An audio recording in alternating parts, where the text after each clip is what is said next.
নমস্কার, চলছে চলবে রণজিৎ আপনাদের সবাইকে স্বাগত। আপনাদের ভালো রাখতে সমাজকে ভালো করার প্রয়াসী এই প্রতিবেদনের অবতারণা। দীপশিতার কষিয়ে থাপ্পড় কুণালকে, সেটা আপনাদের মনে আছে নিশ্চয়ই। যদি মনে না থাকে একটু আমি ছোট করে আপনাদের আগে দেখিয়ে নেব। সেই স্মৃতিটাই আবার ফিরিয়ে আনলেন সৌম্যজিৎ, দীপক, ঈশানীরা। একেবারে কষিয়ে থাপ্পড়ের থেকেও বেশি সেদিন একটা কথা বলেছিলেন দীপশিতা, প্রিজন ভ্যান বাজাই আমি, তাতে একটু রে করে উঠেছিলেন কুণাল ঘোষ। আসলে 3.5 বছর জেল খাটা আসামি, সবাই তাকে কী চোখে দেখে। আবারও একটা তার পোস্টকে ঘিরে বিভিন্ন মন্তব্য ভেসে আসলো এবং তার মোটামুটি মাথার চুল থেকে শুরু করে প্যান্ট ভিজে যাওয়ার জোগাড়, নাকানি চোবানি খাওয়ালো মুখ চুন কুণালের। ভেবেছিলেন এক, হয়েছে আর এক। আগে একটু দেখিয়ে নিই সেই স্মৃতিটা, একটু ঝালিয়ে নিন ছোট করে, তারপরে বিস্তারিত এই যে সৌম্যজিৎ, দীপক, প্রতীক, নিবেদিতা এরা যেভাবে কুণালকে গালমন্দ করেছে এবং একেবারে বেইজ্জতির চূড়ান্ত পর্যায়ে নিয়ে গেছে, সেটা একটু আপনাদের শোনাবো। আগে একটু দেখে নিন সেই দৃশ্যটা। ছোট্ট করে বলি, দীপশিতা আমার থেকে অনেক ছোট। তো দেখুন, আমি একটু জানি যে যখন আমার বিরোধী পক্ষে যারা বসে আমায় যুক্তি টুক্তিতে পারে না, ফিরে আসে কিছু জায়গা, আমি এর মধ্যে ঢুকছি না, সুবিধা। আমি শুধু বলি প্রিজন ভ্যান বাজাই আমি, এই শব্দটার বদলে দীপশিতা সুশান্তর খাট ভালোবাসি আমি, এইটা বসিয়ে নিও। আপনি ভালোবাসতেই পারেন, আপনি ভালোবাসতেই পারেন, যা যা বোঝার বুঝে যাচ্ছে, আপনি ভালোবাসতেই পারেন। এবং আপনি এখন যে কথাটা বললেন অনুব্রত মণ্ডলের সঙ্গে যে আপনার এতটুকু পার্থক্য নেই, সেটা আপনি আবার প্রমাণ করে দিয়েছেন। আপনি আরো বেশি করে বলুন, আপনি যত বেশি বলেন তত বেশি আমাদের সুযোগ হয়, তত বেশি আমাদের সুবিধা হয়। অরূপদার একটুখানি অসুবিধা হতে পারে। শূন্য হয়ে লজ্জা হয় না? জেলেও যায়নি, কথা নয়। শুনুন, আমার মনে হয় আইপিএস দের খুন করেছিলে, আইপিএস দের খুন করেছিলে, তারপরে তো আপনারা 11 সালে ক্ষমতায় এসেছেন, তাদেরকে জেলে ঢোকাননি কেন? জেলে ঢোকাননি কেন? যাদেরকে খুন করেছেন তখন একটা জিনিস খেয়াল রেখো, আইপিএস কে যারা খুন করলো, হ্যাঁ তারা আপনি জানেন তো, আপনি জানেন তো ফাইল অর্ধেক তোমাদের নেতারা তো নাম বদলে, নাম পদবি, সাইবাড়ির অভিযুক্তরা তো নাম পদবি বদলি করে চলেছে। 10 বছর সরকারে থাকার পর তাদেরকে কিছু কর, মানুষ বিচার করে দিয়েছে, তাদেরকে জেলে মানুষ বিচার করে দিয়েছে, মানুষ বিচার করে দিয়েছে। 34 বছর আপনাদেরও তোমার বলা হয়ে গেছে, কারা শূন্য কারা পালাচ্ছে সবাই দেখতে পাচ্ছে। কারা জেলের ভিতরে ছিল আর কারা এখানে আছে সেটাও সবাই দেখতে পাচ্ছে। জেলে বসেও আমি যে গল্প উপন্যাস লিখি, সেটা জেলে বসে তো আপনি বলেছিলেন মমতা ব্যানার্জি সারদার সবচেয়ে বড় বেনিফিশিয়ারি। মমতা ব্যানার্জি সারদার। এটি দেখে নিশ্চয়ই সেদিনের কথা আপনাদের নিশ্চিতভাবে মনে পড়ে গেছে। আর এর মধ্যে কুণাল ঘোষ বলেছিলেন যে জেলে বসেও তিনি বই লিখেছেন, সেই বই নাকি বিভিন্ন জায়গায় প্রকাশিত হয়েছে। তো সেই বই নিয়ে একটা পোস্ট করেছেন, কারা ও কাহিনী কি একটা তার বই। তো সেটা পোস্ট করার পরে আমি যেটা বললাম, এই সৌম্যজিৎ, দীপক, প্রতীক, নিবেদিতা, ঈশানী এরা যেভাবে মন্তব্য করেছে, ওর যদি লজ্জা শরম থাকে, লজ্জা শরম আদৌ আছে কিনা সন্দেহ আছে, সবাই এটাই সন্দেহ প্রকাশ করেছে। আমি আর কথা না বাড়িয়ে সেই তাদের মন্তব্যগুলো একটু পড়ে শোনাই, তাহলেই বুঝবেন যে কতটা তার প্রতি ভালোবাসা মানুষের এখনো প্রিজন ভ্যান বাজাই আমির প্রতি। একটু দেখুন আগে। প্রথম যে মন্তব্য করেছে সৌম্যজিৎ বর্মন, নিজের অভিজ্ঞতা নিজেই লিখেছেন নাকি? তাহলে তো ভীষণ বাস্তবধর্মী হবে, হাসি। আচ্ছা, দীপক সামন্ত লিখেছে, বাংলার লোকের এত দুর্দশা যে চুরির দায়ে জেলখাটা আসামি মালের বই পয়সা দিয়ে কিনে পড়বে। তারপরে লিখেছে প্রতীক দাস, একটা শুয়োরের ছবি দিয়েছে এবং লিখেছে, প্রিজন ভ্যানের এই তারজালির মধ্যে দিয়ে বাইরের দুনিয়া দেখতে আমার দারুণ লাগে। নিচে আবার মুখপত্র। এরপরে এমএসডি লিখেছেন, পিসি সরকারকে বলে আপনার লেখা বই জেলের ভিতরে রাখার ব্যবস্থা করুন দাতা। উজ্জ্বল ভৌমিক লিখেছে, বাংলা ভাষা আর বাংলাদেশের ভাষা এক নয়, মেক ইট ভেরি ক্লিয়ার। আচ্ছা, শ্রমজীবী দ্য লেবার লিখেছে, প্রচ্ছদে প্রিজন ভ্যানের ছবি চাই।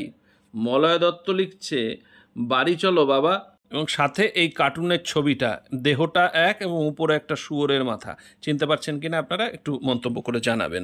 এরপর তপন কুমার লিখছে, এই লেখাটা খুব ভালো হবে, কুণালের ব্যক্তিগত জীবনে জেল খাটার অভিজ্ঞতা। কৃষাণু গাঙ্গুলি লিখছে, পড়ার ইচ্ছে রইল। শুভ্রাংশু সরকার লিখছে, প্রিজন ভ্যান চাপড়ানোটা আছে এতে। দিগন্ত মজুমদার লিখছে, আপনার দলটাই তো মুখোশে ভর্তি। রোহিত সরকার লিখছে, জেলের ভিতরে চুরি হয়েছিল কিনা সেটা এই বইতে পাওয়া যাবে। এরপরে ঈশানী মিত্র লিখছে, 3.5 ইয়ার্স কতবার বেল বন্ড খারিজ হয়েছিল যদি একটু বলবেন। সায়ন দাস লিখছে, ওই জেলারও শুনলাম একটা উপন্যাস লিখেছেন। সায়ন দাস লিখছে, ওই জেলারও শুনলাম একটা উপন্যাস লিখেছেন, চোর কুণাল, যেমনটি তাহাকে দেখিয়াছে। রাজীব সিং লিখছে, এই গল্পের পার্ট 1 প্রিজন ভ্যান পাচ্ছি না, কোথাও পাবো? প্রিজন ভ্যানে করেই তো কারা যায় আর কাহিনী শুরু হয়। পার্ট 3 অনুপ্রেরণা এবং মিথ্যাচার কবে বেরোবে? সঞ্জীব সেন লিখছে প্রিজন ভ্যানে ফিরছি, দারুণ গল্প। এরপরে অশোক পাল লিখছে দিদিকে বলুন বইটি পড়ে তার লেখাটি তার থেকে ভালো লিখেছেন এমন একটা সার্টিফিকেট দিতে। তিনি এটা দিলেই আপনার পাঠক সংখ্যা বাড়বে, নতুবা কেউ ছুঁয়েও দেখবে না। এরপর সুমন্ত ব্যানার্জি লিখছে যে মহিলা 3 বছর জেল খাটালো সেই সারদার সবচেয়ে বড় বেনিফিশিয়ারির গল্প পড়তে চাই। শুভজিৎ মজুমদার লিখছে প্রিজন ভ্যান নিয়ে বাইরে দাঁড়িয়ে আছি, প্রোটেস্ট প্রতিবাদ লিখছে ছেলে মেয়েদের এটা পড়ে কি কাটমানি করে জেলে যাওয়ার মোটিভেশন। অপ্রিয় লিখছে প্রিজন ও কাহিনী। বিজেপি বাগদা বিধানসভা লিখছে চোর কুনাল উপাধিটা কেমন লাগে। অলোক দেবনাথ লিখছে কারা ও কাহিনী লেখার সুযোগই পেতেন না যদি তিনি জেলে ভরতেন। বিমান ভট্টাচার্য লিখছে ধীরে ধীরে গাল দেন, সবাইকে একটু সুযোগ করে দেন। এরপর তপন কুমার লিখছে এই বইটা বেস্ট সেলার হবে, কুণালের জেলযাত্রার অভিজ্ঞতা খুবই ভালো করে বর্ণনা করেছেন। আর ত্রিদীপ বিটি লিখছে পপকর্ন নিয়ে বসে পড়ার মতো কমেন্ট সেকশন। পিঙ্কু মাইতি লিখছে এটা নির্ঘাত কুণালের জীবন কাহিনী। সত্যম কর্মকার লিখছে এই গল্পটা আপনি ছাড়া আর ভালো কেউ লিখতেই পারতো না। এমডি মাহবুব লিখছে বাবাজি বুঝি এই জেলেতেই ছিলেন, খুব চেনা চেনা লাগছে। পিয়াস প্রতিম ব্যানার্জি লিখছে বিপ্লবী কুণাল ঘোষ না লেখার জন্য ধন্যবাদ। রঙ্গলাল লিখছে আই অ্যাম তো অবাক। দীপাঞ্জন দত্ত লিখছে আপনাকে যখন জেলে রেখেছিল তখন ইনি জেলার ছিলেন নাকি। এরপর সুধাকর মাহাতো লিখছে লাজ লজ্জা আছে তোর। উদয় ব্যানার্জি লিখছে এক মহিলা যে আপনাকে জেলে পাঠালো তার গল্প বলুন, বানিয়ে নয়, সত্যি গল্প। সন্দীপন দাস লিখছে হায় রে বাংলার কপাল, চুরির দায়ে জেলখাটা আসামি কুণাল ঘোষ তুমি, আবার বই প্রকাশ করছো। সেই বই জনগণ পয়সা দিয়ে কিনবে এবং পড়বে, কুত্তার বাচ্চা ফুটফুটে সুন্দর, এরকম লিখেছে। যাই হোক, বেকার ছেলে তুমি যে 3.5 বছর জেলে ছিলে সেটা নিয়ে কিছু লিখে পোস্ট করো। সুব্রত ভট্টাচার্য লিখছে জেলে যে পাঠালো তার জন্য 2 কথা খরচ করুন, নইলে গুরু ড্যাশ আর মুখ একই গন্ধ ছাড়ে আপনার, মেলায় প্রকাশ কোনো একটু বাজে ভাষা, যাক বলা গেল না। এরপরে যে পোস্টার আপনারা ছবি দেখতে পাচ্ছেন, হাত বাড়ালেই বন্ধু, তিনি লিখছেন মানে ভুল করে পোস্ট করে ফেললাম, মমতাকে গ্রেপ্তার করে সিবিআইয়ের তদন্ত করা উচিত, কুণাল ঘোষ যেটা বলেছিলেন, সতর্ক করলেন তৃণমূল কর্মীদের।